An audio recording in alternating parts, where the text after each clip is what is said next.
Hey everyone, welcome back to our channel. Sleep paralysis is a fascinating and sometimes disturbing phenomenon that occurs when a person is unable to move or speak while asleep or awake. It is characterized by short-term muscle weakness that can last from seconds to minutes. During sleep paralysis, people often feel sleepy and unconscious, but cannot move their limbs, speak, or open their eyes. This loss of body control may be accompanied by sensations and feelings of pressure or heaviness in the chest.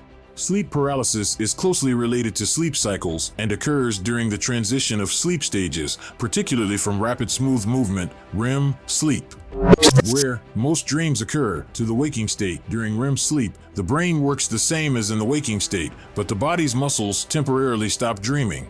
In sleep paralysis, even if the person is unconscious, their muscles remain paralyzed for a short time, causing a feeling of being trapped or unable to move.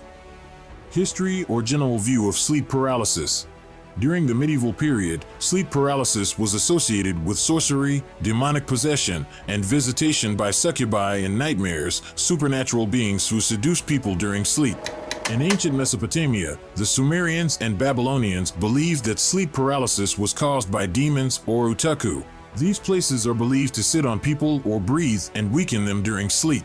Similarly, the ancient Egyptians associated sleep paralysis with evil spirits such as demons or demons that could torment people while they slept. In Greek mythology, sleep paralysis is associated with Hypnos, the god of sleep, and Thanatos, his twin brother, the god of death. It is believed that when a person suffers a stroke, they are captured by Hypnos or visited by Thanatos. The Romans had a similar belief, linking sleep paralysis to Somnus, the god of sleep. During the medieval period, sleep paralysis was often associated with the supernatural, witchcraft, and demonic possession. It was believed that demons or ghosts could cause a form of mental illness or paralysis as punishment. It was believed that witches would ride on the breasts of their victims, hence the word nightmare, from mar meaning nightmare or night haunt, to describe the experience. Sleep paralysis is associated with many myths and superstitions. For example, the Scandinavian myth about the mara or mare is an animal that will sit on a sleeping person's chest and cause paralysis. Similar beliefs exist in other cultures, including Icelandic and Germanic mythology. In some regions, it is believed that keeping objects such as shoes and knives next to the bed or praying before going to sleep can prevent stroke. In the 18th and 19th centuries, sleep paralysis began to receive research and treatment. Here are some details about how sleep paralysis was understood and studied at that time. In the 18th century, the Austrian Dr. Franz Anton Mesmer, known for his theory of animal magnetism, attributed sleep paralysis to an imbalance in the brain. According to Mesmer, sleep paralysis occurs when magnetic energy in the body is interrupted or blocked, causing temporary paralysis during sleep. 19th century English Dr. John Bond found a connection between sleep paralysis and visual dreams. He noted that morning paralysis was often accompanied by obvious and sometimes frightening. Bond knows the connection between dreams and dreams. During the awakening of interest in spirituality and psychic phenomena in the late 19th century, sleep paralysis was sometimes associated with the paranormal they knew. This view marks a period of interest in the occult and the paranormal. Sleep paralysis began with scientific research in the late 19th century. Researchers set out to explore the physical and neurological aspects of this phenomenon. They focus on understanding the brain activity that accompanies sleep paralysis and the changes in the various stages of sleep. In this period, sleep paralysis was not seen as a result of negative effects. Doctors and scientists are aware that scientific research is needed to uncover the underlying mechanisms. Particularly related to sleep, studies done in the 18th and 19th centuries provided the basis for further research in the following centuries. In the 20th century, research and studies on sleep paralysis continued, and significant advances were made in understanding its anatomy and function. Here are some key facts about 20th century sleep paralysis. The Swiss psychiatrist and psychologist Carl Jung used sleep paralysis as part of his research on the unconscious. Jung saw sleep paralysis as a manifestation of the shadow archetype, which represents tension or unconsciousness in an individual's mind.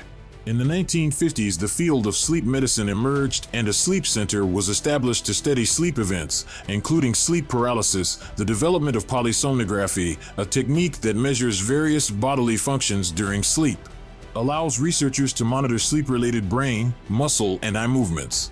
Neurologists and sleep scientists conduct many studies investigating the physiological processes behind sleep paralysis. They focus on understanding the interactions between brain regions, neurotransmitters, and muscle control during sleep. Researchers have studied sleep paralysis culture, examining how different communities read and explain the phenomenon. They explore religious beliefs, myths, and legends about what is associated with sleep paralysis around the world. The 20th century marked a major shift in understanding of sleep paralysis, moving away from narratives and culture and focusing on the neurobiology and psychology of the outcome. The creation of sleep centers and the development of advanced research methods have helped uncover the sleep paralysis process and expand our understanding of its causes and consequences. Modern research or current research on sleep paralysis. Recent research has used neuroimaging techniques such as functional magnetic resonance imaging, fMRI, to investigate the neural mechanisms behind sleep paralysis. These studies have demonstrated connections and abnormal activity in areas of the brain related to motor control and self-awareness, such as the prefrontal cortex and motor cortex. This provides information about the neurological basis of sleep paralysis. Sleep paralysis is closely related to other sleep disorders such as narcolepsy. Narcolepsy is a mental illness characterized by excessive daytime sleepiness and loss of muscle tone, cataplexy. Studies show that there is a link between narcolepsy and sleep paralysis and an underlying mechanism. Understanding the psychology of sleep paralysis can help guide intervention and support for affected individuals. Recent research has used virtual reality (VR) technology to simulate the sleep paralysis experience. Researchers used VR to stimulate sleep paralysis-like participants, allowing them to examine experience and neural interactions in the control area. This approach helps bridge the gap between laboratory research and real-life experience. Because sleep paralysis is a physical phenomenon that occurs during sleep, it can be difficult to manage. However, there are several strategies that people can try to help manage and reduce the frequency of sleep paralysis. Here are some tips. Good sleep management helps improve overall sleep quality and can reduce the incidence of sleep paralysis. This includes sticking to a consistent bedtime routine, creating a comfortable sleep environment, avoiding bedtime activities, and practicing relaxation techniques for better sleep. Stress and anxiety can lead to anxiety, including sleep paralysis. Engaging in stress-reducing activities such as mindfulness, deep breathing, or engaging in activities that promote relaxation can help manage stress and reduce the risk of sleep paralysis. Creating a good sleep schedule can tell your body it's time to rest and prepare for sleep. This routine may include activities such as reading a book, taking a warm bath, or stretching or relaxing. A regular bedtime routine can help improve sleep quality and reduce the incidence of sleep paralysis. Going to bed and waking up early in the morning helps regulate your sleep cycle and can reduce sleep disturbances, including changes in REM sleep. Establish a consistent sleep schedule by establishing a consistent sleep schedule, even on the weekends.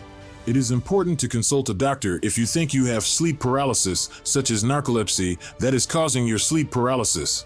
They can provide an accurate diagnosis and recommend treatments to control sleep that will reduce the incidence of sleep paralysis. Keeping a sleep diary can help identify patterns or triggers associated with sleep paralysis.